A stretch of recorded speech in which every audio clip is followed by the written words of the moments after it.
ఈ బిజినెస్ ఏదైనా మీ ఊర్లో ప్రమోషన్ చేయాలంటే అది సుమన్ టీవీతోనే సాధ్యం. ఇప్పుడే సంప్రదించండి. Hello viewers, welcome to Suman TV. So ఇక్కడ నా ముందు ఉంది కదా, ఇది చూస్తే ఏమనిపిస్తుంది? ఈ సైకిల్కి చాలా పెద్ద చరిత్ర ఉంది.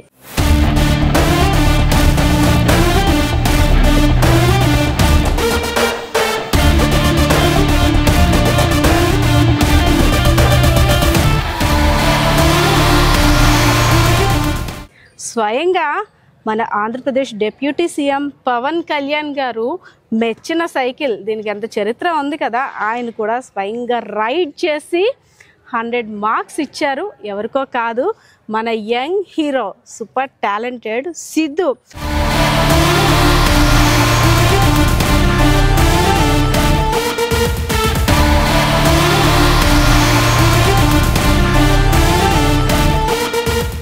ఫస్ట్ సిద్ధుని చూసేయండి, ఎందుకంటే బుర్రకి పదును పెడితే సరికొత్త ఆవిష్కరణలన్నీ కూడా ఆవిష్కృతమవుతాయని నిరూపించాడు మన యంగ్స్టర్ సిద్ధు. సూపర్ టాలెంటెడ్ అనమాట. సో ఈ సైకిల్కి చాలా ప్రత్యేకత ఉంది. దీని నేమ్ ఏంటి నాన్న? నువ్వు పెట్టావు కదా, రథం అని పెట్టాను మేడం. రథం ఏంటి? రథం అని పెట్టాలి అనే ఆలోచన ఎందుకు వచ్చింది? మన స్లాంగ్ లో ఉంటది, అలాగే రాధాకృష్ణలో రథం అనేది తీసుకొని పెట్టడం జరిగింది. Radhakrishna and slang. ఎస్, మన ఉత్తరాంధ్ర స్లాంగ్ అనేసరికి ఒక ఫీలింగ్, ఒక వైబ్రేషన్. సో నార్మల్గా ఎవరైనా పిలిస్తే రథానికి పూజ చేయరా, రథానికి బండి పూయరా అలా అంటుంటాం. సో అలాగా దాన్ని థీమ్గా తీసుకొని రథం. చాలా బాగుంది నేమ్ కూడా, వినూత్నంగా. అంటే తన ఆవిష్కరణే కాదు, ఆలోచన కూడా వినూత్నంగా ఉంది. సో ఫస్ట్ ఆఫ్ ఆల్ దీని యొక్క స్పెషాలిటీ ఏంటి? దీనివల్ల యూజ్ ఏంటి? చాలా సైకిల్స్ చూసాం, ఎలక్ట్రికల్ సైకిల్స్ చూసాం, స్కూటర్స్ చూసాం, కానీ సిద్ధు కనిపెట్టిన ఈ సైకిల్ యొక్క ప్రత్యేకత ఏంటి? మీరు కూడా తెలుసుకోవాలనుకుంటున్నారు కదా. సో సిద్ధు, నా చేతిలో ఉన్న నీ రథం, దీని గురించి చాలా పెద్ద చరిత్ర ఉంది, ఓకేనా? సో అంటే నీ కష్టానికి ఫలితం ఇది. సో మీది ఒక మారుమూల పల్లెటూరు గ్రామం నుండి వచ్చావు. అలాంటిదంటే ఈ రథం అనేది అక్కడికి వెళ్ళింది. డిప్యూటీ సీఎం పవన్ కళ్యాణ్ గారు కూడా మెచ్చి నీ టాలెంట్కి ఫిదా అయిపోయారు. ఫస్ట్ ఆఫ్ ఆల్ ఏంటి అసలు అంటే ఈ ఎలక్ట్రికల్ స్కూటర్ సైకిల్, దీన్ని చూసి ఎందుకు డిప్యూటీ సీఎం పవన్ కళ్యాణ్ గారు ఫిదా అయ్యారు? దీని స్పెషాలిటీ ఏంటి అసలు? నాకైతే బాగా తెలుసుకోవాలని ఉంది. ఎస్ మేడం, యాక్చువల్లీ దీని స్పెషాలిటీ ఏంటంటే దీని కాస్ట్ మేడం. సో ఇప్పుడు మనకి మార్కెట్లో ఎగ్జిస్ట్ అయి ఉన్న వెహికల్స్కి దీనికి డిఫరెన్స్ ఏంటంటే major of the cost madam. So బయటతో పోల్చుకుంటే మనకి దాదాపు 15,000 నుంచి 20,000 తక్కువ ఖర్చుతో అయిపోద్ది మేడం ఈ వెహికల్. సో దీని గురించి ఇంకా చెప్పాలంటే మేడం, ఇందులో 48 వోల్ట్ 20Ah బ్యాటరీ వాడడం జరిగింది. సో దీనివల్ల కేవలం మనకు 3.5 గంటల్లోనే ఛార్జింగ్ ఫుల్ ఛార్జ్ అయ్యి మనకు దాదాపు 80 కిలోమీటర్స్ రేంజ్ అయితే వస్తుంది మేడం. 3 hours ఛార్జింగ్ పెడితే 80 కిలోమీటర్స్ మనం ట్రావెల్ చేయొచ్చు. Yes madam. అంటే నైట్ అంతా ఛార్జింగ్ పెడితే మార్నింగ్ ఒక 12 hours లేదంటే 6 hours వచ్చే వెహికల్స్ చూసాం, కానీ 3 hours 80 కిలోమీటర్స్. Yes madam. అలాగే ఇందులో టాప్ స్పీడ్ కూడా దాదాపు 45 to 50 kmph గరిష్ట వేగం వస్తుంది మేడం. సో అండ్ స్పీడ్ కూడా చాలా డిఫరెన్స్ మేడం. అంటే మార్కెట్లో ఎగ్జిస్ట్ అయ్యేది ఏంటంటే 25 to 30లో లిమిటెడ్ అయిపోద్ది మేడం. సో దీనికి అలా ఉండదు, ఇది దాదాపు 45 to 50 kmph గరిష్ట వేగంతో వెళ్తుంది మేడం. అలాగే ఇందులో బండికున్నట్టే లైట్ ఉంటుంది, హార్న్ ఉంటుంది, అలాగే దాదాపు 3 స్పీడ్ గేర్లు, ఎలక్ట్రానిక్ గేర్స్ ఉంటాయి మేడం. అలాగే ఇంత స్పీడ్ ని గేర్ సిస్టమ్ 1 2 3 గేర్ సిస్టమ్ మనం చేంజ్ చేసుకుందాం. 2 3 ఏంటి 1 లో పెడితే 1 లో పెడితే మనకి 25 kmph వస్తుంది మేడం. ఓకే. అండ్ 2 లో పెడితే మనకి దాదాపు 35 to 40. సో 3 లో పెడితే 45 to 50 మేడం. 50 ఇంకా ఫైనల్ 50 దాటదు, ఎందుకంటే మనకి ఆర్టీఓ లిమిటేషన్స్ ప్రకారం అందులోనే ఉండాలి. సో దీన్ని మీలాంటి యూత్ కి ఎంత స్పీడ్ తగ్గించి ఉంటే అంత మంచిది. Yes madam. అండ్ అలాగే ఇది కేవలం తక్కువ ఖర్చులో కేవలం 35,000లోనే అయిపోద్ది మేడం. అండ్ అలాగే ఇంత స్పీడ్లో వెళ్తుంది కాబట్టి దీన్ని స్మూత్ బ్రేకింగ్ కోసం డిస్క్ బ్రేక్స్ కూడా వాడడం జరిగింది మేడం. అలాగే డిస్క్ బ్రేక్స్ తర్వాత ఇందులో వాడే బ్రేక్స్ కూడా సెన్సార్ లివర్స్తో ఉంటాయి మేడం. అంటే మనం ఎప్పుడైతే బ్రేక్ ప్రెస్ చేస్తామో ఓన్లీ బ్రేకే కాకుండా ఈ సెన్సార్ లివర్ వల్ల మోటార్ కూడా ఆటోమేటిక్గా కట్ అవుతుంది మేడం. మోటార్కి పవర్ కట్ అయ్యి ఫస్ట్ మోటార్ ఆఫ్ తర్వాత బ్రేక్ అప్లై అవుతుంది మేడం. సో దానివల్ల బ్రేకింగ్ అనేది చాలా ఫాస్ట్గా ఉంటుంది. సో అలాగే ఇందులో లైట్ ఉంటుంది, హార్న్ ఉంటుంది, ఇలా చాలా ఫీచర్స్ ఉంటాయి మేడం. అండ్ అలాగే ఇందులో పాస్ సెన్సార్ అని పెడల్ అసిస్ట్ సెన్సార్ ఒకటి ఉంటుంది మేడం. సో ఈ పాస్ సెన్సార్ వల్ల మనం పెడలింగ్ చేసేటప్పుడు మనకి పెడలింగ్ ఈజీ అవుతుంది మేడం. మనం ఎప్పుడైతే పెడలింగ్ చేస్తామో ఫోర్స్ గా చేయనవసరం ఎస్ మేడం, మనం ఎప్పుడైతే పెడలింగ్ చేస్తామో ఆటోమేటిక్ గా మోటార్ యాక్టివేట్ అయ్యి మనం ఎక్కువ ఫోర్స్ అప్లై చేయక్కర్లేదు మేడం. సో మనం పాస్ అనే పెడల్ అసిస్ట్ యూస్ చేసుకుని వెళ్తే మనకి దాదాపు 120 km రేంజ్ వస్తుంది మేడం సింగిల్ ఛార్జ్ తో. ఓకే ఎస్ మేడం, అలాగే ఇందులో దాదాపు 120 to 150 kgs లోడ్ లాగొచ్చు మేడం. సో ఫ్రంట్ పర్సన్ అంటే లైట్ వెయిట్ అయితే ఒక ముగ్గురు కూర్చోవచ్చు స్కూల్ అండ్ కాలేజ్ పర్పస్ వరకు. లేకపోతే ఒక 70 kgs పర్సన్ కూర్చుంటే 50 kgs లోడ్ వేసుకొని హ్యాపీగా వెళ్ళొచ్చు మేడం. సో దీనివల్ల అంటే పొల్యూషన్ కూడా ఏమీ ఉండదు మేడం. పొల్యూషన్ ఏమీ ఉండదు. యాక్చువల్గా మనకు పెట్రోల్ వెహికల్స్ చూసుకుంటే చాలా పొల్యూషన్ వస్తుంది.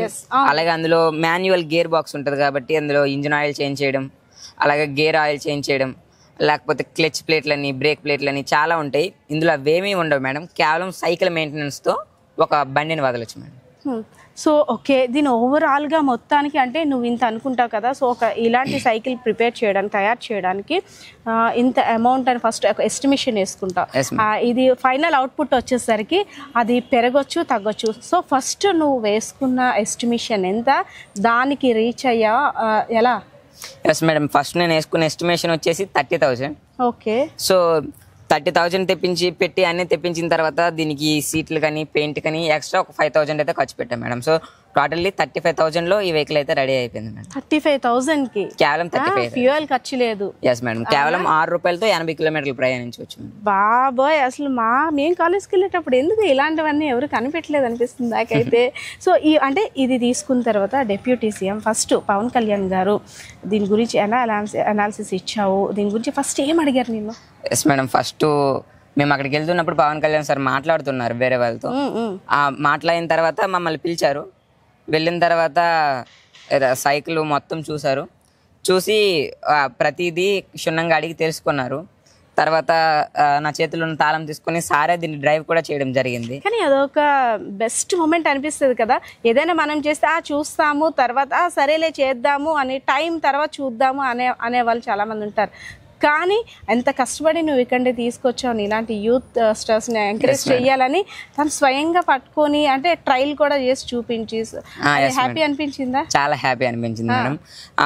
సార్ ట్రైల్ వేయడమే కాకుండా నన్ను వెనకాల కూడా కూర్చోమని కూర్చో వెనకాల అన్నారా?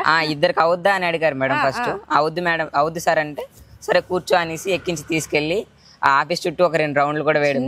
అంటే భయమా ఆనందమా ఏంట? భయంతో కూడుకున్న ఆనందం. అవునా? సో చాలా హ్యాపీగా అనిపించింది. సార్ వెనకాల కూర్చోవడం, సార్ని పట్టుకోవడం చాలా ఆనందంగా అనిపించింది. సో అంతా మొత్తం డెమో అంతా సార్కి చెప్పావు? Yes madam. సో సార్ కూడా అప్రిషియేట్ చేస్తూ నాకు ఇంకా ఫ్యూచర్ గురించి అడిగి సో ఫ్యూచర్ ప్రాజెక్ట్స్ కోసం 1 lakh ఆర్థిక సహాయం కూడా చేశారు. కంగ్రాచులేషన్స్, నిజంగా అంటే బెస్ట్ అచీవ్మెంట్ అని. సో అంటే ఇంతవరకు నువ్వు ఈ ప్రతిఫలాన్ని బయటికి తీసుకొచ్చావు, ఆస్వాదిస్తున్నావు అంటే దీని వెనుక అట్లా సార్స్ అంటే ఏ క్వశ్చన్ అయినా ఫస్ట్ మనకి దానికి సొల్యూషన్ చూపించేది. నువ్వు ఒక వేలో ఇలా అవుతుందా అంటే అలా కాదమ్మా ఇలా చేస్తే బాగుంటుంది అనేసి అని కొంతమంది సార్స్ గైడ్ చేస్తారు కదా. సో ఇందులో ఎంతమంది సార్స్ నీకు సపోర్ట్ చేస్తారు? అసలు ఇందులో నాకు చాలా సార్లు నాకు స్కూల్ నుంచి చాలా సపోర్ట్ ఉంది, అలాగే మా కాలేజ్ మేనేజ్మెంట్ నుంచి కూడా చాలా సపోర్ట్ ఉంది మేడం. సో స్కూలింగ్ వరకు ఏంటంటే నేను ముందు చెప్పినట్టు మా ఈశ్వరరావు సారు, మా పాండురంగ శ్రీను సారు, నాగమల్లేశ్వరి మేడం, అలాగే అనురాధ మేడం, వీళ్ళందరూ నాకు చాలా స్టార్ట్ చేసి 3 months అయిందన్న. 3 months లోని మొత్తం ఇది కంప్లీట్ చేస్తాం. జస్ట్ 2 days లో కంప్లీట్ చేస్తాం. 2 days లో కంప్లీట్, ఓన్లీ 2 days. మరి 3 months దేనికోసం? అంటే ఇది రెడీ చేసిన తర్వాత 3 months ఇప్పటి వరకు వాడమని చెప్పాను. 3 months వాడావా? ఓకే. మన ఉగాదికి ఓపెన్ చేసాం మేడం. ఉగాది నుంచి ఇప్పుడు సెంటిమెంటల్ గా రథాన్ని కొత్త వస్తువుని ఉగాదికి ఓపెన్ చేయాలని చేస్తా. సో సార్స్ అంతా అంటే అక్కడ వరకు వెళ్ళక ముందు సార్స్ అంతా ట్రైల్ చేసి బెస్ట్ అంటే చాలా బాగా తయారు చేశారు, మాకు రాని ఆలోచన మీకు వచ్చింది అనే సార్స్ అంటుంటారు కదా. సో ఫస్ట్ ఎవరు అప్రిషియేట్ చేశారు?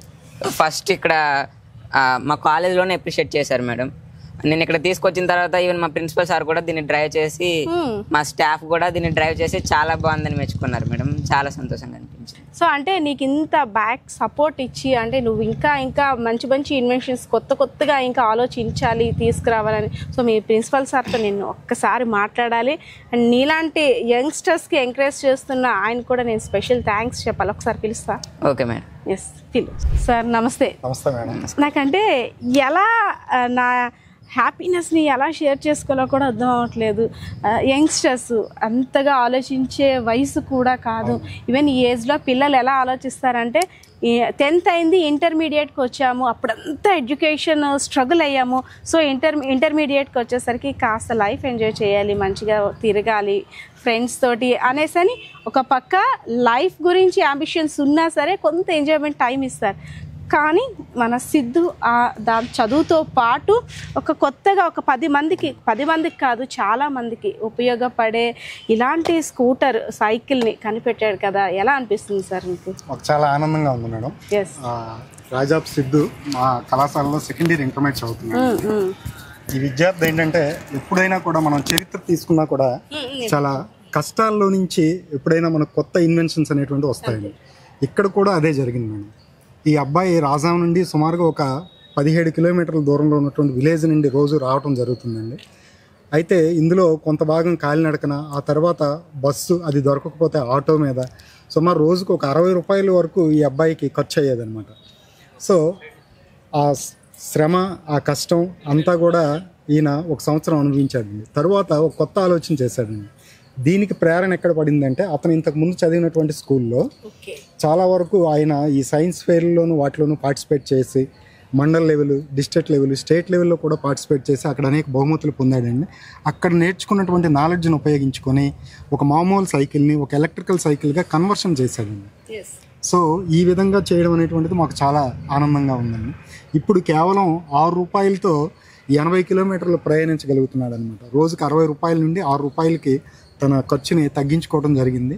సో ఇలాంటి ఒక కొత్త ఆవిష్కరణ చేయడం అనేటువంటిది మాకు చాలా ఆనందంగా ఉంది. టీచర్స్కి స్టూడెంట్స్కి ఎలా ఉంటుందంటే ఒక రోజు ఎందుకు లేట్గా వచ్చావు అనేసి అంటే తను ఒక రీజన్ చెప్తాడు. ఇంటి దగ్గర ఆటో లేట్ అయింది, లేదంటే బస్ లేట్ అయింది. సో అదే రీజన్ నెక్స్ట్ డే కూడా రిపీట్ అవుతుంది. సో మీరు అనేటట్టు చాలా దూరం నుండి అబ్బాయి రావడం, అక్కడ నుండి ఊరికి 3 కిలోమీటర్స్ రావడం, అక్కడ నుండి మళ్ళీ ఇంకో ఆటో రావడం, అక్కడ నుండి ఇంకోటి. సో ఇంత స్ట్రగుల్ అయ్యి వస్తున్నారు కదా. తను ఏదైతే ఇది కనిపెట్టిన తర్వాత తన స్ట్రగుల్ మీకు అర్థమవుతుందేమో. మేబీ అంతకు ముందు చెప్పినా సరే రోజు ఇదే సిల్లీ రీజన్ తొందరగా లేవచ్చు కదా అని, కానీ తన ఒక్క సమస్యగా తీసుకోలేదు. నాలా ఇంకొకరికి ఇది రిపీట్ అవ్వకూడదు అని. సో అలాంటి చాలామంది స్టూడెంట్స్ స్ట్రగుల్స్ మీకు వస్తుంటే మీ ముందు కనపడుతూ ఉంటుంటే, సో సిద్ధుని చూసిన తర్వాత అంటే తను కనిపెట్టిన ఈ వస్తువు తర్వాత మీకు ఏమనిపించింది సార్? అంటే ఏదైనా కష్టాల్లో నుండే వస్తుంది ఆలోచన అనేది అనిపించింది? నిజం మేడం. ఇప్పుడు ఏంటంటే ఎడ్యుకేషన్ అనేది మనం తీసుకున్నట్లయితే అంతా ఒత్తిడితో కూడుకున్నటువంటి ఎడ్యుకేషనే ఉందండి. ఎంతసేపు పరీక్షలు, ర్యాంకులు, మార్కులు, తల్లిదండ్రులు కూడా వాటి చుట్టే తిరుగుతున్నారు తప్ప తమ పిల్లలకి ఒక స్వేచ్ఛను అనేది ఇవ్వట్లేదండి. సో తల్లిదండ్రులు పిల్లలకి స్వేచ్ఛనిస్తే ఇలాంటివి ఆవిష్కరిస్తారండి. నెక్స్ట్ ఏంటంటే ఈ అబ్బాయి అనే కాదండి, చాలామంది పిల్లలు ఇదే విధంగా చాలా కష్టాలు పడుతూ కాలేజీకి రావడం అనేటువంటిది జరుగుతుంది. సో అటువంటి విద్యార్థులకి ఇటువంటి సైకిళ్ళు అనేవి చాలా ఉత్సాహాన్ని ఇస్తాయన్నమాట. చాలామంది విద్యార్థులకి ఈ అబ్బాయి ఒక ప్రేరణగా నిలుస్తాడండి. సో వాళ్ళకి ఈ అబ్బాయి ఒక రోల్ మోడల్గా ఉంటాడనమాట.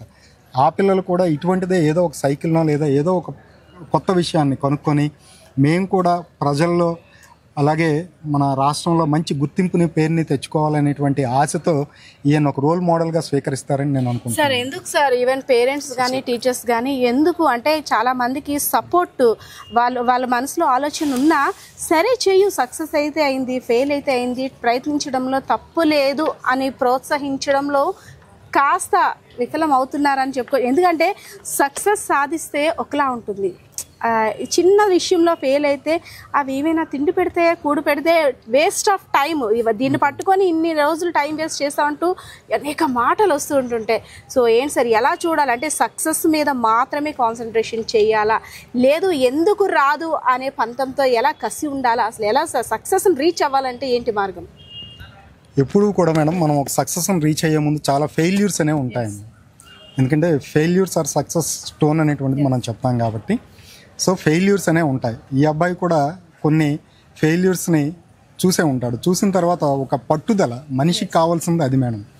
సో ఇప్పుడున్నటువంటి రోజుల్లో ఏంటంటే తల్లిదండ్రులు ఎంతసేపు ర్యాంకులు మార్కులు అనేటువంటిది వెళ్తున్నారు.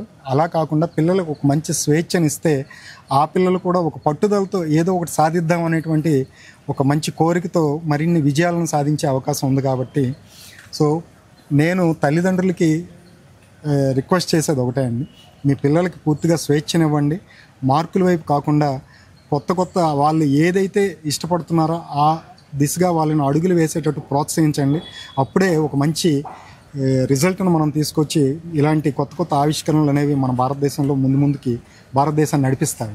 సిద్ధు, ఇదే ఇన్సిడెంట్ చెప్తున్నాను. ఇంట్లో కానీ వేరే కిడ్స్ వేరే స్టూడెంట్స్ ఎవరైనా చేస్తే పని పాట లేకుండా చదువు మానేసి అది చేసుకొని కూర్చుంటున్నారు అనే పేరెంట్స్ కొంతమంది ఉంటే, సరే ఏదైతే అయింది నువ్వు సక్సెస్ సాధిస్తావు ప్రయత్నించు తప్పులేదనే పేరెంట్స్ కొంతమంది ఉంటారు. సో కొంతమంది ఏంటంటే మనం చెయ్యాలని తపన ఉన్నా చెయ్యలేరు. ఎందుకులే దాంతో తలనొప్పి ఇవన్నీ ఎవరు పడతారు, మనకు సపోర్ట్ ఉండదు, దాని గురించి చెప్పేవాళ్ళు ఎవరు. సో స్టూడెంట్స్కి నువ్వు నాకు ఒక మాట చెప్పావు, కేవలం దీని తర్వాత జాబ్ చూసుకోనండి, నేను నాకు జాబ్ అవసరం లేదు, 10 మందికి జాబ్ కల్పించాలి ఆలోచనతో నేను వెళ్తున్నాను అనేసి అని. సో అంటే సక్సెస్ని అందుకోవాలంటే స్టూడెంట్స్ అసలు ఏ విధంగా ఆలోచించాలి, పేరెంట్స్ ఎలా అర్థం చేసుకోవాలి, ఇద్దరి మధ్య పేరెంట్స్ టీచర్స్ స్టూడెంట్స్ వీళ్ళ ముగ్గురు మధ్య బాండింగ్ ఎలా ఉంటే సక్సెస్ సాధించగలరు? Yes madam, marks madam. ఒక స్టేజ్ దాటిన తర్వాత మార్క్స్కి వాల్యూ ఉండదు. యాక్చువల్గా నాకు 10th లో 512 మార్క్స్ వచ్చాయి. నాకన్నా ఎక్కువ వచ్చిన వాళ్ళు ఉన్నారు, తక్కువ వచ్చిన వాళ్ళు ఉన్నారు. సో ఇప్పుడు నాకన్నా ఎక్కువ వచ్చిన వాళ్ళు 560+ వచ్చిన వాళ్ళు కూడా నాతోనే చదువుతున్నారు, 300లో ఉన్న వాళ్ళు కూడా నాతోనే చదువుతున్నారు. సో ఇక్కడ ఏంటంటే మనకి ఒక స్టేజ్ వరకే మార్క్స్, తర్వాత మన క్రియేటివిటీ మన థింకింగ్తోనే మనం ఫ్యూచర్ ఉంటుంది. సో ఇప్పుడు ఏంటంటే maximum of the personality books కావచ్చు, లేకపోతే మనకి వేటిపైన ప్యాషన్ ఉంటే వాటిపైన వర్క్ చేస్తే మనకి బెటర్ రిజల్ట్ ఉంటుంది మేడం. ఎప్పుడు ఒక జాబ్ చూసుకొని లైఫ్ సెటిల్ అయిపోద్ది అంటే అది వేస్ట్ ఆఫ్ టైం మేడం. ఎందుకంటే మన ప్యాషన్ మనం వెతుక్కోలేనప్పుడు మన జీవితానికి అర్థం ఉండదు కదా, మన జీవితానికి అర్థం ఉండదు కదా మేడం. సో నాకు సిద్ధుతో మాట్లాడిన తర్వాత తను చెప్పే ప్రతి వర్డ్ ప్రతి సెంటెన్స్ ఆలోచింపజేస్తుంది.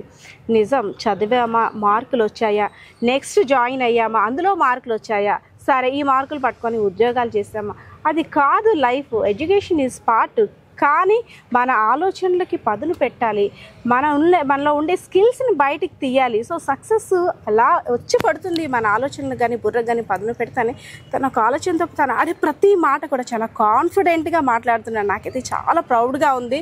సార్, ఇలాంటి స్టూడెంట్స్ కోసం మీ టీచర్స్ ఇచ్చే సజెషన్స్ కానీ లేదంటే వాళ్ళకి ఎలాంటి సపోర్ట్ని ఇస్తే ఇంకా ముందుకి ఇంకా మంచి ఆవిష్కరణలతో ముందుకెళ్తారు సార్?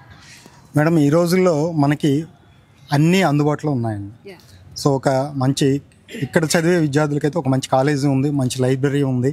అంతేకాకుండా సోషల్ మీడియా అనేటువంటిది ఈరోజు పిల్లోడి తాలూకా ఒక ఎదుగుదలకైనా పిల్లోడి తాలూకా నాశనంకైనా ఇది సోషల్ మీడియా, నెక్స్ట్ ఇందులో మనకి ఈ యూట్యూబ్స్ ఇవన్నీ ఉన్నాయి కదండి, వాట్సాప్ కానీ, అవి రెండింటికి ఉపయోగపడతాయండి. ఒక కత్తికి ఎలా అయితే 2 వైపులా పదును ఉంటుందో ఇక్కడ మొబైల్కి కూడా 2 వైపులా పదును ఉంటుందండి. సో మనం ఉపయోగించేటువంటి మొబైల్ ప్రాపర్గా వాడినట్లయితే సక్సెస్ అనేటువంటిది మన దగ్గరకు వస్తుందండి. అదే మొబైల్ని మనం ప్రాపర్గా వాడలేకపోతే, సో వేరే విషయాల్లో వాడినట్లయితే అప్పుడు ఆ స్టూడెంట్ అనేది కొంచెం అధోగతి పాలవడం అనేటువంటిది జరుగుతుందండి. సో ఇక్కడ సిద్ధు ఏం చేశాడంటే, సో తన దగ్గర ఉన్నటువంటి మొబైల్ ఫోన్ని, అందులో ఉన్నటువంటి విషయాలని అన్నీ కూడా గూగుల్లోనూ లేదా యూట్యూబ్లోనూ ఎక్కడో సెర్చ్ చేసి, సో ఇటువంటి ఆవిష్కరణలు ఇంతకుముందు ఏమైనా జరిగాయా లేదా ఎలా చేశారు ఏంటి అనేది క్షుణ్ణంగా తెలుసుకున్నాడు అనమాట. సో కాబట్టి ఏంటంటే ఆ స్వేచ్ఛని ఒకటి కాలేజీ వాతావరణం కల్పించాలండి, రెండోది పేరెంట్స్ ఎంకరేజ్ చేయాలి, మూడోది స్టూడెంట్కి ఇంట్రెస్ట్ ఉండాలి. ఈ 3 ఉన్నప్పుడే ఇటువంటి సక్సెస్ అనేటువంటిది సాధించగలం. So once again congratulations and all the best for bright future. నువ్వు చాలా మందికి ఇన్స్పిరేషన్గా తీసుకొని ఇంకా మాలో కూడా టాలెంట్ ఉందని చాలామంది బయటికి రావాలి. సో అంటే మనం చూడొచ్చు సార్, అంటే పేపర్లో వార్త ఏదో చూసో దాన్ని డిప్యూటీ సీఎం గారు ట్రయల్ వేసి తను ఎంకరేజ్ చేశారంటే అది చాలా గర్వంగా ఉంటుంది. ఎప్పుడైతే మన వస్తువుని ఒకరు దాన్ని యూజ్ చేసి దాని పనితత్వం ఎలా ఉందో పని చేస్తుందో చెప్తే అది ఒక హ్యాపీనెస్ కదా. సో అదే జరిగిందంటారా? తప్పకుండా మేడం. అసలు సోషల్ మీడియాకి ముందు మేము థ్యాంక్స్ చెప్తామండి. సో ఫస్ట్ ఈ అబ్బాయి ఈ ఆవిష్కరణ చేసేటప్పుడు మేమందరం చూసాం, మెచ్చుకున్నాం. బట్ ఇది ఇంత గొప్పగా ప్రజల్లోనికి వెళ్తుందనేది మేము ఎప్పుడు కూడా ఎక్స్పెక్ట్ చేయలేదండి. దీన్ని తీసుకెళ్ళింది మాత్రం సోషల్ మీడియా మేము. కాబట్టి మేము సోషల్ మీడియాకి ఫస్ట్ ధన్యవాదాలు తెలియజేస్తున్నాం. అయితే ఇది సోషల్ మీడియాలో ట్విట్టర్లో మన ఆంధ్రప్రదేశ్ సీఎం అయినటువంటి డిప్యూటీ సీఎం అయినటువంటి శ్రీ పవన్ కళ్యాణ్ గారు చూసారండి. చూసి మాకు ఆఫీస్ నుండి విజయనగరం ఆఫీస్కి కాల్ చేయడం జరిగింది. అక్కడి నుండి ఎస్ఎస్వి మేడం గారు మా కాలేజీకి ఫోన్ చేశారు. సో ఇమ్మీడియట్గా మీరు రేపు ఈ అబ్బాయిని తీసుకొని పార్టీ ఆఫీస్కి మంగళగిరి రండి, సార్ అబ్బాయితో మాట్లాడుతూ ఉన్నారు అనేసి అంటే నేను ఈ అబ్బాయి వెంటనే మంగళగిరి వెళ్ళామండి. అక్కడ సారు చూశారు, ప్రతి విషయాన్ని కూడా క్షుణ్ణంగా తెలుసుకున్నారు. తర్వాత ఆయన ఒక రైడ్ కూడా చేశారు, అబ్బాయిని ఎక్కించుకొని ఒక రైడ్ చేశారు. అంతేకాకుండా ఈ అబ్బాయికి ప్రోత్సాహకంగా 1,00,000 రూపాయలు చెక్కును కూడా వెంటనే అక్కడ ఇవ్వటం జరిగింది. అంతేకాకుండా ఇంకా ఫ్యూచర్లో ఏ విధమైనటువంటి హెల్ప్ కావాలన్నా తప్పకుండా ఆయన్ని సంప్రదించమన్నారు. ఇంకా ఇలాంటి యంగ్స్టర్స్ ఆవిష్కరణలు ముందుకు రావాలి, చాలా మంది స్కిల్స్ ఉన్నాయి బయటికి రాలేకపోతున్నారు అని డిప్యూటీ సీఎం పవన్ కళ్యాణ్ గారు వేసిన ముందు అడుగు కావచ్చు, ఆలోచన కావచ్చు. ఒక స్టూడెంట్ అంత కష్టపడి అక్కడ నుండి వచ్చి తన సైకిల్ నా ముందు తీసుకొచ్చి పెట్టాడంటే నేను ఒకసారి రైడ్ చేసి దాన్ని ఎలా ఉంది, పనితీరు ఎలా ఉందని కూడా డిప్యూటీ సీఎం పవన్ కళ్యాణ్ గారు చెప్పడం, ఇవన్నీ నిజంగా చాలా హ్యాపీ అనిపించింది సిద్ధుకి. సో వ్యూయర్స్ చూసారు కదా, మన సిద్ధు చేసిన రథానికి ఫిదా అయ్యారా లేదా? మీకేమనిపించింది? సో నిజంగా పిల్లల్ని టాలెంట్ని ఎంకరేజ్ చేస్తే ఇలాంటివి మున్ముందు ఇంకా ఎన్నో కొత్త కొత్త ఆవిష్కరణలు చూస్తామని అయితే మాత్రం ఇక్కడ సిద్ధు చెప్పిన దాన్ని బట్టి, అలాగే ప్రిన్సిపల్ సార్ చెప్పిన దాన్ని బట్టి అయితే మాత్రం నాకు అర్థమవుతుంది. సో యంగ్స్టర్స్ ముఖ్యంగా మీరు హీరో అవ్వాలంటే సినిమాల్లోనో ఏదో యాక్ట్ చేస్తే కాదు, ఇలాంటి వాటి వల్ల కూడా మనం హీరో అవ్వచ్చు అని సిద్ధు నిరూపించాడు. సో యంగ్స్టర్స్ అందరికీ కూడా సిద్ధు ఇన్స్పిరేషన్ అని చెప్పుకోవచ్చు. సో వ్యూయర్స్ మీ ఆలోచనలన్నీ కూడా కామెంట్ సెక్షన్లో కామెంట్ చేయండి. మన సిద్ధు సూపర్ టాలెంట్ అంటే తను తయారు చేసిన రథం మీకు ఎలా అనిపించిందో సో మీ ఆలోచనలు కూడా కామెంట్ సెక్షన్లో తెలపండి. సో పరిస్థితి ఇది. కెమెరా పర్సన్ శివతో పద్మ, సుమన్ టీవీ.